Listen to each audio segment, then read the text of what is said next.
Jelena, živijo. Živijo. Kaj imaš dobrega za nas danes? Danes imam tempeh. To je živilo, ki je narejeno iz soje oziroma iz sojinih zrn, nastalo procesom fermentacije. V bistvu, poleg tega, da so samo sojina zrna, fermentacija nastane zaradi tiste plemenite plesni, ki jo vidimo tle, tukaj ta bel del. Ta plemenita plesen izjemno dobro deluje na telo, zaradi tega, ker deluje tudi kot naravni antibiotik. Tempeh je eno izredno živilo, med živili, ki sodijo v živila, ki so narejena iz soje, je med najbolj kvalitetnimi, zaradi tega, ker vsebuje vse esencialne aminokisline, kar je dosti redko za rastline na splošno, ampak soja jih vsebuje.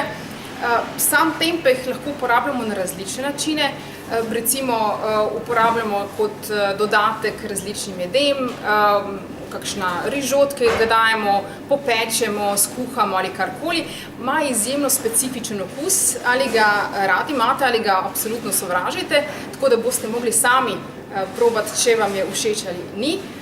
Drugač pa, poleg tega, da se uporablja na ta način, da se skuha ali karkoli, lahko se uporablja tudi v taki sveži obliki. Torej, lahko ga jemo v bistvu že, ko ga odpremo. Tako.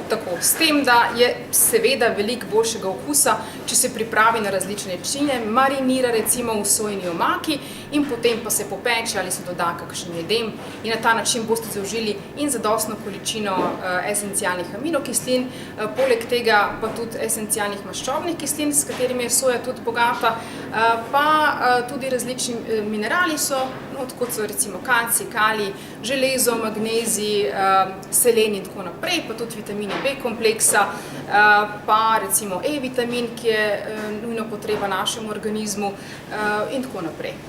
Koliko časa ga kuhamo, koliko časa ga pečemo? V bistvu zelo kratko, se pripravlja par minut, je čisto dovolj za pripravo tempeha, ker je skoraj že gotovo živilo fermentirano in jaz priporočam, da vsa živila, ki so recimo fermentirana, so dobrodošla tudi zaradi naše črevesne flore. Pri sojinih izdelkih posebej, zaradi tega, ker soja vsebuje tudi ene snovi, ki delujejo kot zaviralci encimov, pa plus fitinske kisline, ki tudi vežejo nase različne minerale, v tem primeru pa bi prišlo do demineralizacije telesa, če se ne uporablja v taki obliki. Torej, tempeh lahko uživamo tako samostojno, kot tudi kot dodatek različnim jedem. Tako, tudi. Hvala, Jelena.